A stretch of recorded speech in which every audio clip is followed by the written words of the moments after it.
Salve, salve, salve a todos que assistem a gente agora no Oração Amor e Vocação, um horário um pouco diferente, mas estamos aqui de novo. E dessa vez vai dar certo, porque a última vez que nós tentamos não deu certo o microfone, não deu certo o som, não deu certo nada, agora vai dar.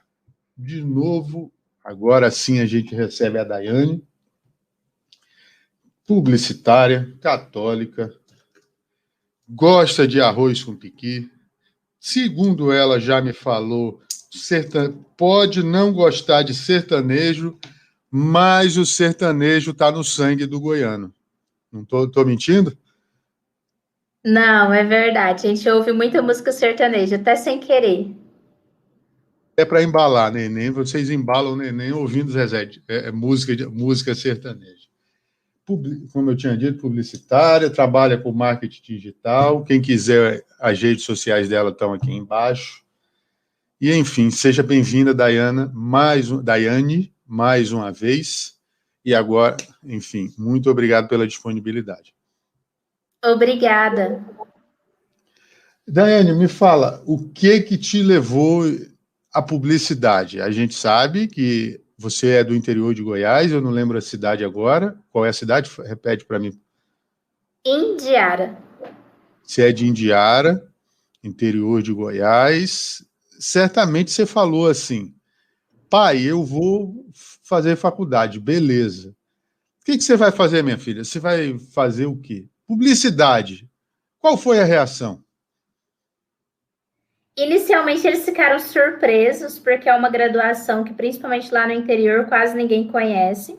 Mas eu estava muito segura da minha decisão, expliquei e eles aceitaram. Como eu sempre fui uma filha, inclusive, modéstia à parte, muito boa filha, então os meus pais sempre me apoiaram nas minhas decisões, porque eles sempre acompanharam o processo, né?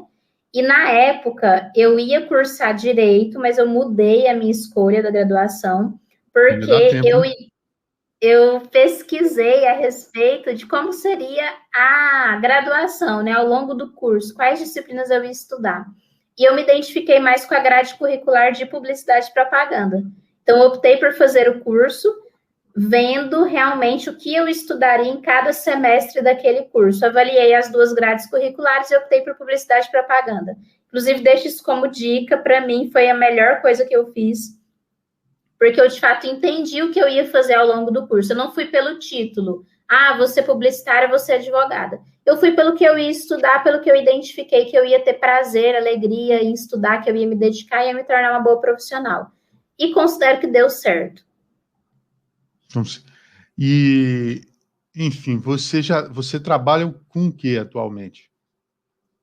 Marketing digital. Eu presto assessoria de marketing digital para várias empresas, principalmente focada em produção de conteúdo e gestão de tráfego, né? Anúncios, tanto anúncios em plataformas como Google Ads, o Instagram, produção de conteúdo, pensando no posicionamento da empresa, estratégias de marketing digital de modo geral. Uhum.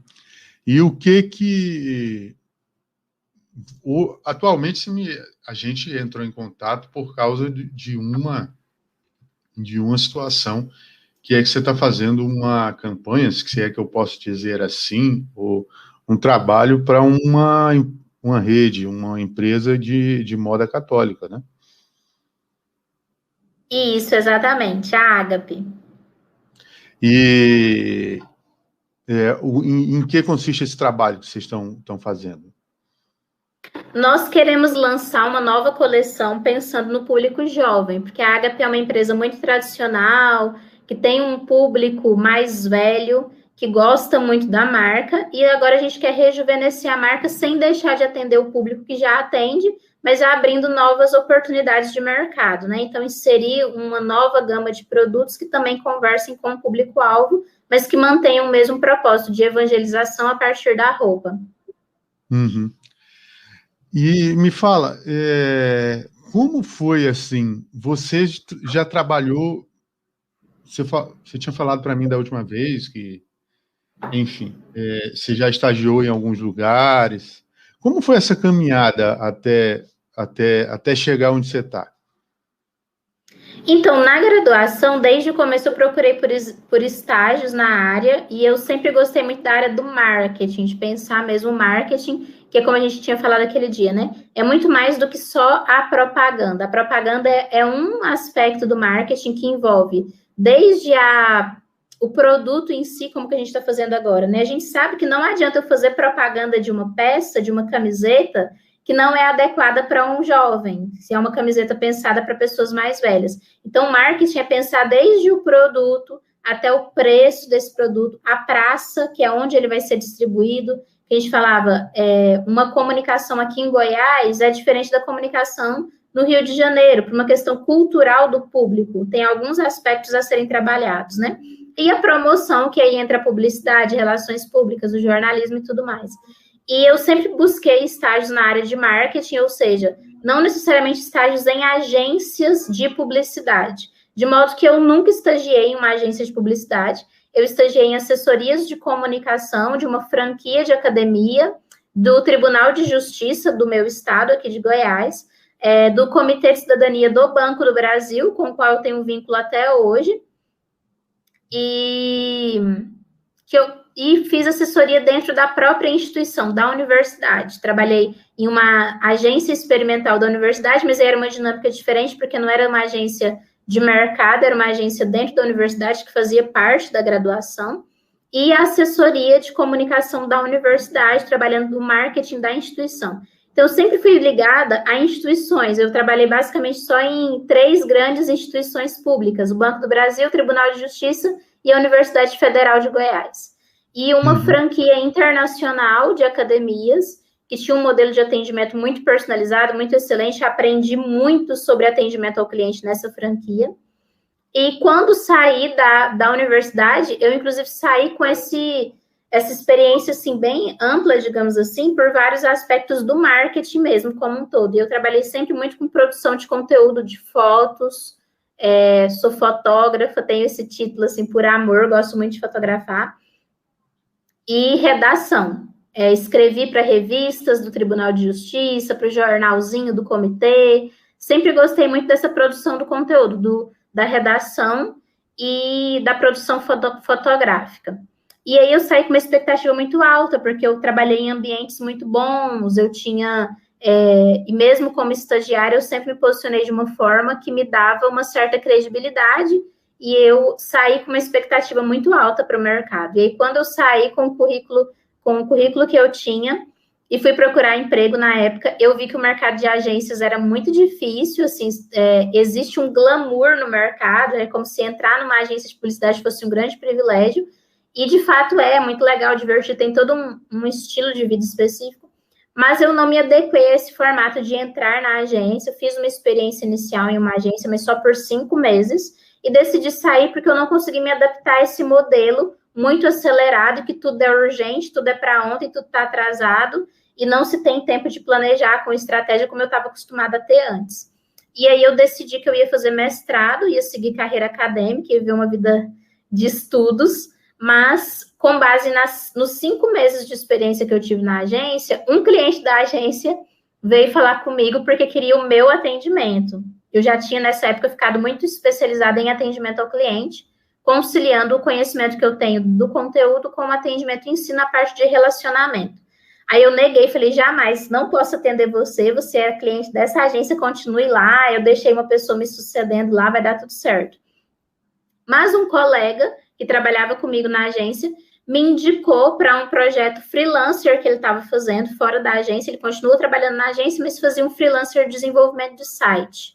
E me indicou para fazer o conteúdo desse site, a redação desse site. Falei com essa empresária e ela virou minha primeira cliente. Eu comecei a atender ela de maneira autônoma, independente, ainda almejando o mestrado. Só que essa cliente me indicou várias outras clientes, de modo que ao final de um ano, ao invés de entrar no mestrado, eu abri a minha empresa. Que é a Daiane Fonte. Daiane Fonte, meu nome mesmo. A razão social e o nome fantasia são os mesmos.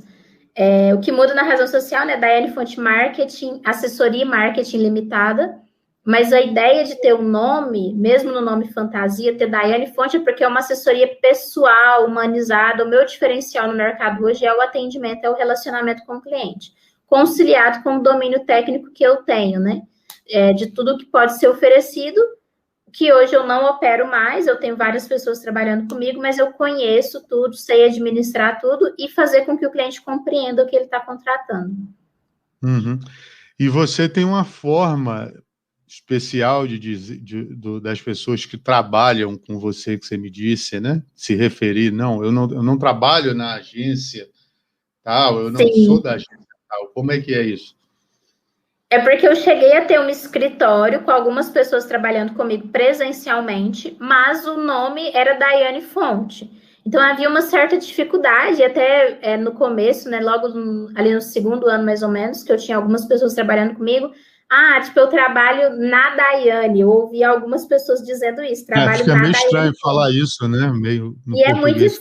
é muito estranho. Eu falava assim, não, você não trabalha na Daiane. Quando alguém perguntar onde você trabalha, você diz que você trabalha com Daiane Fonte, porque é o que de fato você faz, trabalha comigo.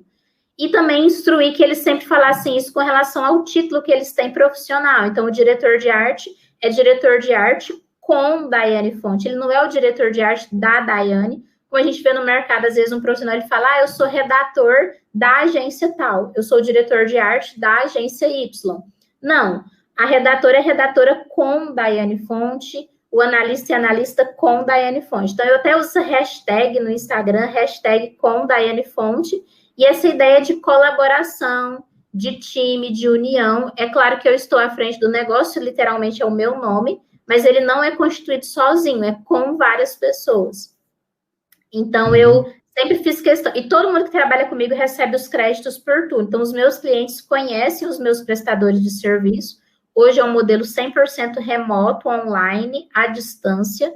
Mesmo antes da pandemia, desde 2018 que eu trabalho à distância, online, eu faço uma gestão remota da minha equipe. E todos eles são reconhecidos, inclusive pelos meus clientes. Meu cliente sabe quem é a redatora que atende, quem é o analista que atende, quem é o diretor de arte que atende. Eu dou nome para todo mundo, eu divulgo todo mundo sem medo. E é uma coisa que eu faço muita questão. Daiane Fonte é uma empresa com muitos prestadores de serviço. Uhum. Daiane, deixa eu te perguntar uma coisa. Você falou que o ritmo era muito acelerado, assim. Fica porque a gente vê em filme, né? Está acostumado a ver agência de publicidade em novela, em filme, e acha que é aquele negócio, as pessoas ficam loucas, eu peguei a conta tal, eu tenho que dar no dia tal, eu peguei a conta da Nike, tenho que entregar assim, e é desse jeito mesmo, essa vida maluca assim, ou não? Ou tipo, com você não, é mais tranquilo, dá para planejar, né? Na agência é meio assim? complexo, porque existe um estereótipo mesmo desse funcionamento do marketing, da propaganda, né? Primeiro que por parte dos profissionais, eles gostam muito de liberdade, mas existe uma liberdade que às vezes se confunde no sentido de que você é livre para fazer muitas vezes o seu horário na agência, mas é lógico que você tem que ser comprometido com a entrega. Então, é muito comum ver agências de publicidade que o diretor de arte pode chegar meio-dia na agência para trabalhar, ou que ele pode vir trabalhar só à tarde. Mas vai ver que horas esse diretor de arte saiu da agência no dia anterior. Às vezes ele saiu da agência de madrugada, porque ele ficou para terminar um projeto, para terminar uma peça que seria utilizada na veiculação no dia seguinte, que seria impressa, que iria entrar no rádio, na televisão. Então, existem esses prazos muito apertados, em que a equipe criativa tem que ser realmente extraordinariamente criativa. Eu admiro muito quem trabalha em agência, principalmente com redação e com direção de arte, porque eles recebem muitas demandas com curto espaço de tempo que eles têm que criar algo que seja interessante, que seja relevante. E essa criação demanda tempo. Pode ser que a pessoa fique o dia inteiro pensando a respeito e só venha aquela ideia no dia seguinte, sabe? Então, é bem complexo fazer disso um processo. É lógico que existe processo para criatividade e a pessoa realmente aprende a ser criativa e a criar com mais rapidez, com mais velocidade. Mas é uma dinâmica bem complexa porque o mercado, em geral, sempre espera que o publicitário tenha a melhor ideia o mais rápido possível. E que isso vire um texto, uma imagem gráfica ou um vídeo muito rápido. E aí é uma dinâmica que eu acho um pouco difícil, mas que recai até sobre mim. Então, apesar de hoje eu ter uma empresa que preza pela qualidade de vida da minha equipe, eu não peço nada de última hora, nada de um dia para o outro, mas para que eu dê conta disso, eu tenho uma luta com o meu cliente, porque o meu cliente todo dia chega com uma demanda de última hora, que ele quer para ontem, e aí todo dia eu tenho que falar repetidas vezes com o mesmo cliente que não tem como criar tão rápido assim. Mas já teve situações que você teve que tirar um coelho da cartola? Sim, sempre acontece, infelizmente, porque principalmente no âmbito digital, quando a gente fala de mídias sociais, é muito aqui e agora. Então, sempre acontece com algum cliente algum imprevisto que não tem jeito. Aí eu mesma tenho que contornar, eu mesma resolvo e tenho que dar um jeito, porque é realmente uma coisa que saiu, que fugiu Não havia como prever aquilo. E isso acontece muito, principalmente em mídias sociais, porque aconteceu alguma coisa na cidade que a empresa tem que se posicionar. Isso tem que ser feito hoje, aqui e agora. No início da pandemia, no ano passado, foi a época em que eu mais sofri com isso, porque eu tinha empatia com os meus clientes e muitos deles tiveram que tomar decisões muito rápidas e a gente estava num cenário completamente novo. Ninguém tinha planejamento para nada, então era todo dia urgência, todo dia fazer alguma coisa, decidir alguma coisa de última hora. E assim, foi uma fase muito difícil. Uhum. E vem cá, você é católica. Sim. Como é manter a resiliência numa situação de pressão dessas? Porque você certamente, por causa dessas demandas dos clientes, o cara liga e diz, Daiane, eu quero uma arte para amanhã, eu preciso disso para amanhã, eu quero essa ideia para dar, tipo, o cara te liga de manhã, me entrega 4 horas da tarde, e todo mundo tem os seus problemas, todo mundo tem as suas situações, não é? E, enfim, como lidar com isso? Né? Como lidar com essa pressão? É algo que eu estou tentando todos os dias melhorar, assim, porque a gente não tem uma resposta pronta, é bem desafiador mesmo. E porque acontecem muitas coisas com a gente, com o próprio cliente. Então, às vezes, o cliente vem com uma demanda que ele considera urgente, e você explica para ele que não é tão urgente assim, ele entende e espera para o dia seguinte. Mas outras vezes aquele cliente chega muito estressado, muito agoniado, e ele quer que seja resolvido de um jeito ou de outro, e quando você fala não, vira um problema ainda maior, e ele rebate o seu não e diz que tem que ser feito sim, e vira um caos. Então, é bem complexo isso. Mas eu tenho tentado exercitar a paciência, a empatia, o respeito ao cliente e a mim mesma, de modo que hoje eu me posiciono muito claramente com os meus clientes sobre isso. Algumas coisas eu identifico de cara que é uma urgência, e urgência tem que ser tratada como urgência. Mas eu não deixo que tudo vire urgência. Então, de modo geral, me posiciono para que as coisas tenham tempo hábil para serem desenvolvidas. E já aconteceu de perder clientes por isso, já aconteceu de ficar um cliente muito chateado, não se adequar ao formato e decidir romper o contrato por isso e está tudo bem. Em alguns casos, eu mesma virar para o cliente e falar assim, não, é melhor você contratar uma outra pessoa com outro perfil, que acaba que no mercado muitas pessoas atendem esse perfil porque é o que tem, digamos assim, né? Meio clichê. Mas eu tento ser diferente e não trabalhar assim nessa urgência o dia todo. Vamos, então, passando já para outro aspecto sem ser o profissional. Eu te lembro que eu te perguntei da outra vez se você não pensou na vida religiosa, você disse para mim que não. Mas existiram alguns aspectos aí que quase ou não, assim, ou que as pessoas, ou que, enfim, você teve um envolvimento de fato com alguns serviços na igreja. Sim, porque no interior, lá em Diara, a minha casa é do lado da paróquia, que na época, quando eu nasci, era a única paróquia, hoje ela virou tipo a matriz, porque tem outras paróquias depois, mas quando eu nasci era só ela, e é uma paróquia que era dirigida por irmãs religiosas. Eu não me recordo qual é a congregação delas, quando eu era criança eu não tinha muito essa noção, assim, de congregação religiosa, e essas irmãs é quem dirigiam a comunidade, e o padre ia celebrar a missa do domingo à noite, mas era um padre da cidade vizinha. De modo que eu não tinha contato com o padre, tipo, ele entrava, celebrava e ia embora. Mas eu morava do lado da casa das irmãs, que era ali do lado da paróquia. E aí eu comecei a fazer catequese, gostei da catequese, depois eu comecei a querer ser catequista, me voluntariei como catequista quando eu ainda estava me preparando para a crisma. Eu estava me preparando para a crisma e já era assistente de uma catequista. Quando eu crismei, eu já fiquei catequista sozinha, fui catequista por uns 4 anos, e sempre catequista de pessoas da minha idade. Quando eu tinha 14 anos, eu era catequista de uma turma de pessoas que normalmente tinham 12, 13 anos, que é uma turma que a gente chamava de pós-perseverança na época, que é uma turma intermediária entre a primeira comunhão e a crisma. Quem não tinha idade para fazer crisma, ficava fazendo perseverança, pós-perseverança, pré-crisma e depois a crisma. Eu era catequista de pós-perseverança quando eu estava na crisma.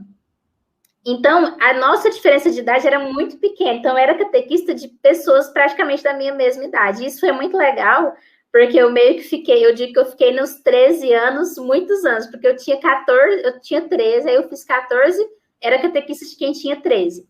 Aí depois eu fiz 15 e continuei com eles. Depois eu fiz 16 e continuei com eles.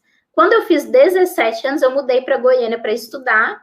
Fui terminar o ensino médio, prestar vestibular, entrei na faculdade e fiquei totalmente afastada da igreja. Não era mais catequista, mas um dia procurando, me deu um start. Preciso voltar a ser voluntária, servir na igreja, né? E aí, na época, eu estava morando perto da paróquia universitária, aqui em Goiânia, mas eu pesquisei no Google, pesquisei assim, trabalho voluntário em Goiânia. E apareceu uma página do site da paróquia universitária. E eu falei, nossa, é aqui do lado. Tipo assim, eu estava procurando na cidade inteira e eu encontrei o primeiro resultado na paróquia do lado onde eu morava. De novo, eu morava perto de uma paróquia e era paróquia universitária e quando eu tinha acabado de entrar na universidade. E aí eu procurei, entrei em contato e eles queriam voluntários justamente para comunicação, para assessoria de comunicação da paróquia. E eu entrando na publicidade, eu me voluntariei 1 ano na comunicação e no ano seguinte eu falei, quero voltar a ser catequista. Mas quando eu voltei a ser catequista de novo de pessoas da minha idade. Então eu catequizava universitários que não tinham recebido a primeira comunhão, não tinham feito crisma. Então eu tinha ali 21, 22 e era catequista de pessoas dessa idade também, ou mais velhas. Tinha muitas pessoas mais velhas, de 30 anos, 35 anos. Fui catequista até de pessoas de 40 anos nessa fase. Aí eu fui catequista por 2 anos de universitários que estavam se preparando para a primeira comunhão e crisma. Aí era uma preparação de 1 ano para os 2 sacramentos, porque eram bem adultos. Uhum. Você falou que foi catequista, eu queria até fazer uma correlação. Você sente orgulho quando vê aquela campanha dar certo, não sente? Não dá aquele ar de felicidade, assim, diz, pô, isso deu certo, esse trabalho deu certo? Aham. E ver um aluno, e ver um catequizando seu recebendo a primeira comunhão, também não te dá orgulho, não? Sim, sim. Foi muito gratificante, assim, para essa experiência de 2 anos na paróquia universitária. Porque quando eu era catequista de pós-perseverança, quem estava comigo ainda ia fazer pré-crisma, depois fazer a crisma, né? E acabou que quando eles foram crismar, foi o ano que eu já tinha vindo embora e eu não tive contato diretamente com eles. Agora, aqui na paróquia universitária em Goiânia, então eu vi muitas pessoas, né? Ficaram comigo 1 ano em preparação e receberam os sacramentos, a emoção, a alegria deles é muito gratificante. É muito bom. Eu recebi, e tenho eu contato passei. até hoje, porque já eram adultos, né? Então, com esses, eu tenho contato até hoje. Isso eu ia te perguntar. Eu fui também durante 5, 6 anos. Então, assim, eu tenho alguns que eu ainda tenho contato, né? Quando eu vou ao Rio de Janeiro, porque parte eu tô lá, aí você encontra, né? A galera sempre. E eu fui de criança, né? Então, disse, o tio Gabriel, e eu falo assim, para um advogado ganhar uma causa ou dar certo um recurso sempre é bom, dar aquele orgulho, mas acho que o orgulho também que a gente sente nessa situação de catequista também é, como fala na Bíblia, né, o cêntuplo é gratificante. Agora, você também trabalhou numa assessoria de comunicação com da CNBB também, pelo que eu me lembro, que a gente conversou já, enfim. Conta mais um pouquinho para a gente aí. Então, nessa mesma época, 2009, eu entrei como voluntária na assessoria de comunicação da paróquia universitária. É uma coisa curiosa, enquanto os meus estágios todos giravam em torno de assessoria de marketing, assessoria de comunicação, o meu trabalho voluntário na igreja sempre foi associado à assessoria de digital. Eu fui a primeira pessoa que criou o Orkut na época da paróquia, depois o Nossa. Twitter, depois o Facebook da paróquia. E aí eu fazia esse trabalho em 2009 para a paróquia universitária, e o coordenador de pastoral lá, agente de pastoral da época, tinha um contato com o setor universidades da CNBB, que é o equivalente ao setor juventude, mas especificamente no âmbito universitário. E aí, como eu estava ajudando ele na comunicação da paróquia, ele me convidou para ajudá-lo na comunicação do setor universidades. Na época, nós participamos do primeiro encontro brasileiro de universitários cristãos, em 2010, e eu entrei para o comitê organizador e ajudei toda a comunicação do setor universidades, inclusive a marca do setor universidades foi desenvolvida gratuitamente por um amigo meu, designer católico, que fez a pedido meu a marca. A gente criou o site, a gente fez todo o trabalho de mídias sociais na época. O nome, a gente começou a trabalhar com o nome Universitários Cristãos, para o qual foi feita a marca. E a assessora da época é uma missionária, uma religiosa, que eu tenho contato até hoje. A gente ficou muito amigas. Hoje a gente tem um contato pessoal. E eu fui voluntária no setor, ajudando a organizar o segundo encontro brasileiro de universitários cristãos, que foi em 2012. Aí, na Jornada Mundial da Juventude, teve Congresso Mundial de Universidades, várias atividades. Você foi para o Rio? Não fui. Inacreditavelmente, não fui para a JMJ. Fiquei em Goiânia, participando só das atividades locais e cuidando da comunicação do setor. Apesar de não ter ido, é como se eu tivesse ido, porque toda a cobertura do evento, tudo que acontecia, me passava informações, fotos, e eu estava publicando nas redes sociais, atualizando o site e tudo mais. Foi um trabalho bem gratificante, que eu fiquei até 2014, quando a assessora saiu, e eu também decidi deixar o voluntariado lá para outras pessoas conduzirem, né? Uhum. Mas foi muito bom. Conheci pessoas do Brasil inteiro, todos os movimentos de igreja. Comecei a ter uma noção mesmo de quão rica é a igreja católica. Daiane, nunca te passou pela cabeça a vocação religiosa, não? Não. Assim, de verdade, não. Assim, eu sempre tive como muito desejo, muito anseio por servir a Deus, por ter um relacionamento íntimo com Deus, mas eu nunca me imaginei servindo. Quando eu penso na obediência, é um voto que eu não conseguiria fazer, porque, assim, na obediência, assim, como eu vi as irmãs lá, tipo, elas estavam super engajadas no projeto e, de repente, era transferida para outro lugar e ela tinha que ir. Eu jamais iria.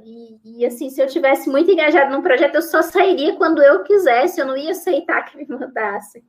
Então, não, Tá muito nunca passou pela minha sangue cabeça. publicitário na veia aí mesmo, né? Assim, tem que ficar ali e tal, acompanhando.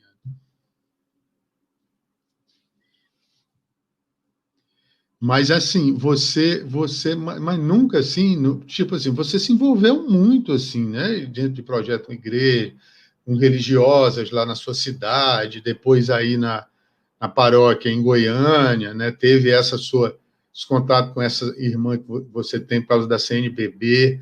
E eu te pergunto isso porque a gente está falando aqui sobre vocação, sobre oração, né? Também falaremos sobre humor. E eu sempre pergunto às pessoas assim, nunca te passou pela cabeça assim, porque todo mundo que passou por aqui teve um envolvimento, né, com o trabalho da igreja, né, ou da sua denominação religiosa, porque a gente já entrevistou, eu tenho uma entrevista com uma amiga que é protestante, ela que tem uma história de vida muito bonita, superação, e eu já perguntei para ela e tal. E, enfim, a gente sempre pergunta. Então, nunca te passou assim, não? Assim, nossa, eu vou entrar para aquela ordem e tal, por causa desse aspecto de mudança, assim, de ter que enfim, e também de porque fato... eu sou uma pessoa que acredita muito na missão de pregar o evangelho no dia a dia com a própria vida, sabe? Então, eu tento viver da melhor maneira possível no meu dia a dia, sendo sinal do amor de Deus onde quer que eu vá. Então, eu tenho muito isso forte para mim, sempre gostei, sempre participei, mas nunca pensei, assim, em ter... E também a minha família é muito assim, a minha família nunca incentivou, a minha mãe é daquelas que sempre quer ter a filha por perto, se eu fosse para uma congregação religiosa distante, por exemplo, e quem não tivesse essa facilidade de ver com a hora que quer, né, ela sofreria muito.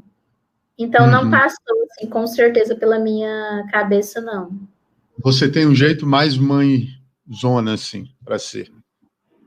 Sim, tem uma vocação muito maternal. Eu tenho filhos adotivos desde os 10 anos de idade. Na escolinha, eu tinha os coleguinhas que eram meus filhos, que chamavam de mãe. Na agência que eu trabalhei, a primeira agência que eu trabalhei, só 5 meses, a pessoa que foi contratada para trabalhar comigo, teoricamente, meu subordinado, eu chamava de filho, e ele me chamava de mãe, tinha essa brincadeira, assim, eu gostava muito disso. E a primeira pessoa contratada por mim, na minha empresa, eu a chamava de filha também, tipo assim, tinha essa questão, né, de ser mãe de alguém. Aí eu, quando comecei a trabalhar, ela foi a primeira pessoa contratada a trabalhar comigo, nós trabalhamos juntas, só nós duas há alguns meses, aí depois eu contratei uma segunda pessoa, depois uma terceira, uma quarta, uma quinta, uma sétima pessoa, e ela, por ser a primeira, por ter estado comigo desde o começo, eu tenho um amor, assim, extraordinário, e falava mesmo, assim, disso, e falava, porque você é minha filha profissional, falava isso, e tenho um carinho muito grande por ela, e sempre fui muito mãezona, assim, de modo geral. Uhum.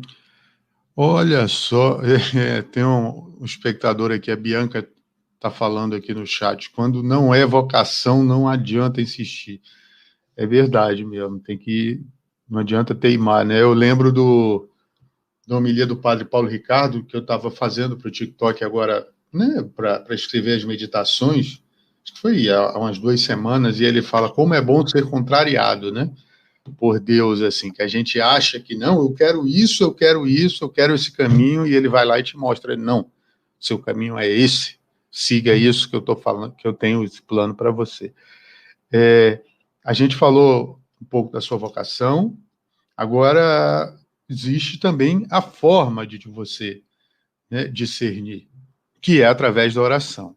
E como eu te falei, existem várias músicas aí, até de fora da igreja, como a de Gilberto Gil, que é Se Eu Quiser Falar com Deus, existe também, a Ziza Fernandes fala, né, de que o que agrada a Deus são as pequenas coisas, né, fala-se muito do silêncio, sem o silêncio a gente não é nada. Eu estava lendo, falando para um grupo de jovens agora no sábado de manhã, sobre a Christus Vivit, que é a encíclica, a exortação do Papa Francisco para os jovens, né, que de nada adianta a gente não decide assim a vocação de uma hora para outra.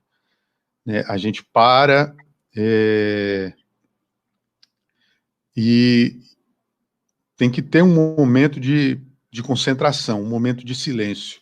E eu te pergunto, a Daiane tem alguma forma, algum método de oração, de conversa com Deus? Então, para mim, o que funciona bastante é quando eu consigo acordar um pouco mais cedo e consigo fazer a Lectio Divina. E eu gosto de fazer os passos da Lectio Divina escrevendo algo que eu aprendi com uma fraternidade, que inclusive é dessa irmã missionária da CNBB, que é a Verbum Dei. É uma fraternidade que está presente no Brasil hoje, em Minas, em São Paulo, eu acho. Eu tenho um contato com eles, um carinho muito grande. E para eles o carisma é a oração e pregação da palavra. E eles têm a oração na dimensão da Lectio Divina. Então a gente lê o evangelho do dia, faz todos os passos da leitura orante da Bíblia e vai anotando cada um desses passos. Eu também fiz os exercícios espirituais de Santo Inácio de Loyola e gosto muito também. Da mesma forma, eles incentivam a escrever também num caderninho, tem um caderninho reservado para oração. A meditação deles é um pouco diferente do que a gente faz no Verbum Dei. Eles falam muito da imaginação, para a gente imaginar. Você tem o caderninho também. Você já fez exercícios espirituais? Não, eu tentei, eu já me preparei, mas eu até tenho eles baixados aqui, guardados, mas eu tenho um amigo que me falou que são meio pesados, a pessoa tem que se preparar porque são fortes e tal. Eu fiquei com um pouco de medo. Eu fiz num retiro de 10 dias, uma etapa. E esse retiro é dividido em 3 etapas, e aí 3, sendo cada uma de 10 dias, eu fiz uma. E gostei bastante, a gente ficou em total isolamento, silêncio absoluto, 10 dias em completo silêncio, em retiro de silêncio, e um padre fazendo os exercícios com a gente, um momento de explanação dele, depois de oração individual de cada um, muito rico, muito bom, super recomendo. E eu gosto muito dessa forma de tirar uma mensagem do evangelho, fazer a meditação daquele texto, compreender o que estava acontecendo naquele contexto, naquele lugar, meditar como isso pode ser aplicado no meu dia a dia, e orar pedindo a Deus, né, ou agradecendo algo, e a contemplação no sentido também de colocar em prática na vida, né, o que pode ser feito a partir do entendimento daquela oração. Você, agora me surgiu uma curiosidade, como que retiro de silêncio? Eu tenho algumas amigas que já fizeram no interior do Rio lá, tal, o pessoal da Opus Dei fizeram, acho que foi com a Opus que elas são de lá, mas eu queria saber como funciona. Você não pode falar mesmo? Porque para mim ia ser muito difícil eu passar 10 dias sentado assim, olhando para o lado. Mas é incrível, é porque eu falo muito, e eu também achava que eu não conseguiria. Quando eu ouvi falar de retiro de silêncio, eu falei assim, gente, isso não funciona, não é para mim, não vou fazer. Mas eu fiz um retiro de carnaval, inclusive com essa fraternidade Verbum Dei, lá em Belo Horizonte, um retiro de carnaval que foi bem longo também, em total silêncio. Então eu ficava num quarto sozinha, acordava de manhã, aí tinha um momento de oração em grupo em que o padre fazia esse momento, ou as missionárias faziam esse momento com a gente. Então, quem fala durante o evento são só quem está na equipe coordenando o retiro. Os retirantes não conversam em absoluto. E aí a gente ficava juntos. Nada assim? Nem bom dia, nem nada. A gente ia todo mundo para a capela, fazia oração, depois ia todo mundo para o refeitório, tomava o café da manhã, depois ia para o auditório, tinha um momento que havia uma explanação, os jesuítas têm aquilo que eles chamam dos 3 pontinhos, né? Eles vão dar os 3 pontinhos. Faz muito isso, o Papa Francisco é jesuíta, né? A homilia dele sempre é nos 3 pontinhos. Então, aí eles faziam essa homilia dos 3 pontinhos e eles gostam de falar muito também, agora eu corrigi os jesuítas, as missionárias do Verbo Dei, falam de pistas de oração, acho que é as missionárias. Pistas de oração. Elas davam pistas de oração, direcionavam quais textos bíblicos a gente deveria ler, textos de apoio que entregavam para a gente e mandava que a gente se retirasse. E, normalmente era uma chácara, um lugar bem silencioso, cada um ia para debaixo de uma árvore diferente ou voltava para o próprio quarto, quartos individuais, se quisesse, deitava na cama, ou então ia para debaixo de uma árvore, ou existia uma cadeira, uma espreguiçadeira, uma varanda com rede, e ficava lendo e rezando ali. E isso iam, 2 horas, em completo silêncio, meditando a palavra, rezando, aí voltavam para o ambiente em comum, tinha um outro momento, aí depois ia. Os jesuítas, é interessante o retiro que eu fiz com eles, porque sempre tem uma pessoa para te acompanhar. E você tem, por obrigação, 1 hora do dia, um horário marcado. Então, para mim, por exemplo, era todo dia, 4 horas da tarde. E que a gente ia falar. Aí era legal. Mas você só falava com a sua... Esqueci o nome. Mas era, uma única pessoa com a qual você poderia falar apenas por 30 minutos, uma vez por dia. E que você ia falar o que você estava vindo no seu coração, nas suas orações, ia pedir uma orientação, um esclarecimento. Mas outros retiros que eu fiz, de silêncio, não tinham esse momento obrigatório, era opcional. De maneira que eu fiquei o período inteiro em completo silêncio. Só que você pensa tanta coisa, você conversa interiormente, de maneira que você nem lembra que você não está conversando externamente. Mas não existe um momento assim de interação, não. Então é tudo silêncio mesmo, do início ao fim. Silêncio completo. Esse retiro de silêncio que eu fiz, de 10 dias, a gente chega em silêncio, fica em silêncio. No último dia, na hora de ir embora... A hora que falar amém da última missa, aí pode conversar. Até o tchau é assim, para não fazer barulho.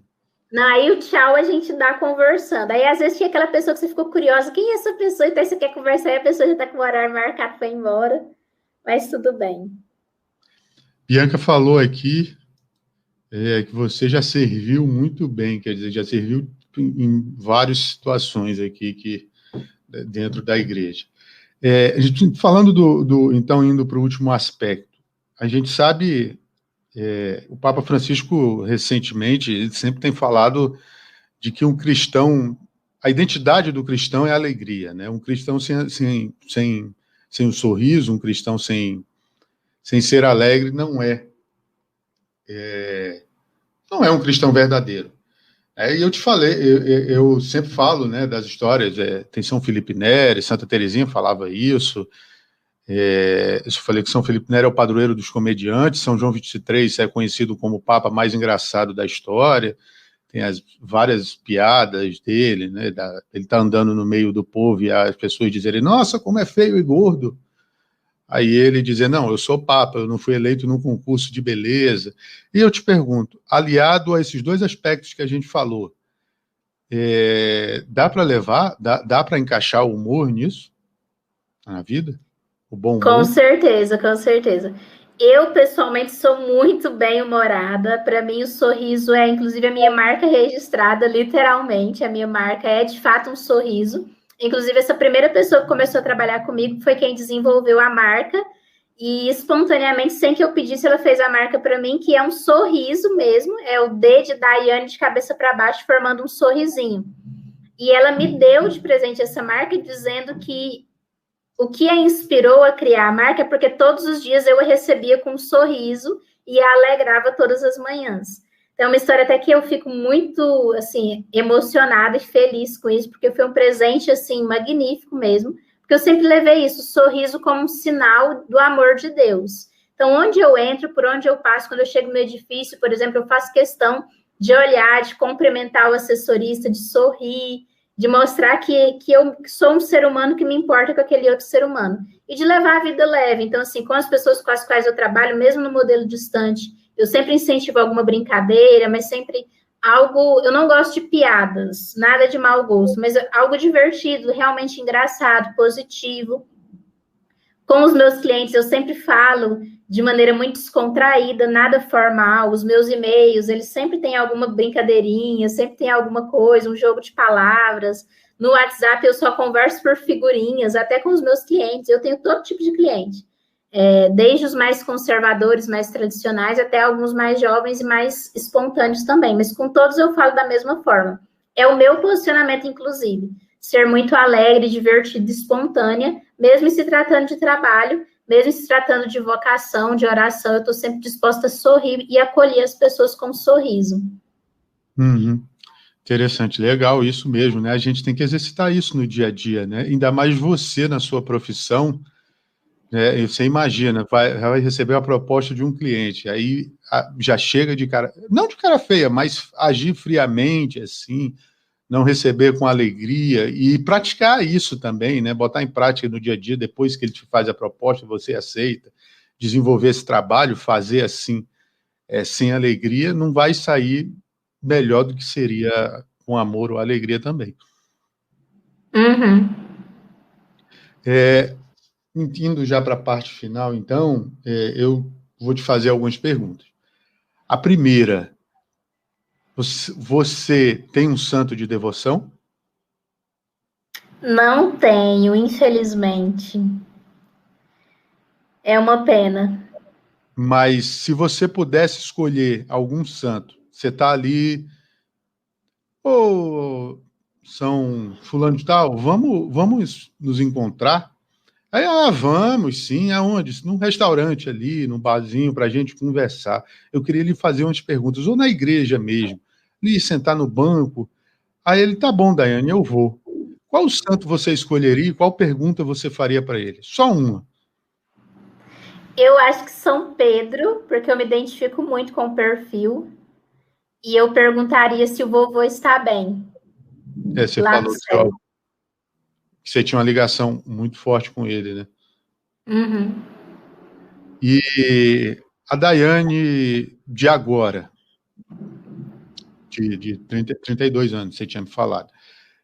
Falaria o que para a Daiane de adolescente que estava escolhendo a profissão? Qual conselho você daria? Viva o presente com mais cuidado, com mais atenção, porque passa rápido. Você falou do direito. Você ainda pretende seguir outro caminho, fazer outra faculdade, estudar mais, ou vai se dedicar mesmo a essa área que você está hoje? Eu, às vezes, hoje em dia, cogito cursar psicologia ou design de moda. Psicologia, porque eu gosto muito de autoconhecimento, estou em busca disso incessantemente, e às vezes eu acho que eu poderia contribuir com outras pessoas nesse caminho. E design de moda pela ligação que eu tenho até com essa marca que a gente estava fazendo a entrevista, né? Centro de criação, de peças e tudo mais, me despertou essa curiosidade. Uhum. Você tem uma passagem da Bíblia preferida? Uma passagem bíblica. Tem um versículo de um salmo que está no meu status de WhatsApp, mas muda muito a tradução, dependendo da edição da Bíblia, né? A tradução que eu estou usando no meu WhatsApp, deixa eu ver aqui se eu vejo rapidinho, é Salmo. Eu gosto muito porque é um presente de uma amiga, na verdade, uma amiga me falou esse salmo, que segundo ela era para mim, e até ela me apresentou por meio de uma música, que eu gostei muito, mas a tradução na música é diferente. Na música fala bondade e misericórdia. Na tradução da Bíblia que eu tenho em casa, a edição pastoral, fala de felicidade e amor. Eu tomo tudo para mim. Felicidade, amor, bondade e misericórdia me acompanham todos os dias da minha vida. É o Salmo 23, versículo 6. Deixa eu ver aqui, Salmo 23... Versículo 6. Já aparecem as narrações do Cid Moreira aqui, eu já fiquei com medo dele sair narrando aqui versículo 6. Legal, tá aqui. Sei que a bondade e fidelidade me acompanharão todos os dias da minha vida. Aqui já é outra tradução. Eu voltarei à casa do Senhor enquanto eu viver. Interessante. Dai, muito obrigado pela paciência de ter estado aqui de novo, depois daquela falha no microfone.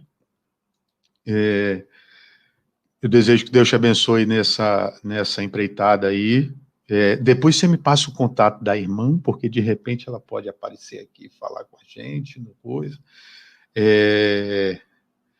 Desejo sucesso para você, que Deus te abençoe e, mais uma vez, muito obrigado. Amém, que Deus abençoe você também. Um grande abraço, muito sucesso para você. Obrigada. Obrigado. Pessoal que está assistindo a gente, quem quiser saber quem é a Daiane, está aqui embaixo na... Cadê a câmera? É ruim, né? Porque você não está acostumado, aqui embaixo na descrição. Só acessar as redes sociais. A Ágape também, que é a loja, que é a empresa que ela está trabalhando agora, também, né, a empresa de moda católica, também está aí embaixo. Então é isso. Nos vemos amanhã, tem mais. Episódio muito bom. Muito obrigado a todos, um beijo, Deus abençoe e até a próxima. Dai, você não sabe se não cai, hein?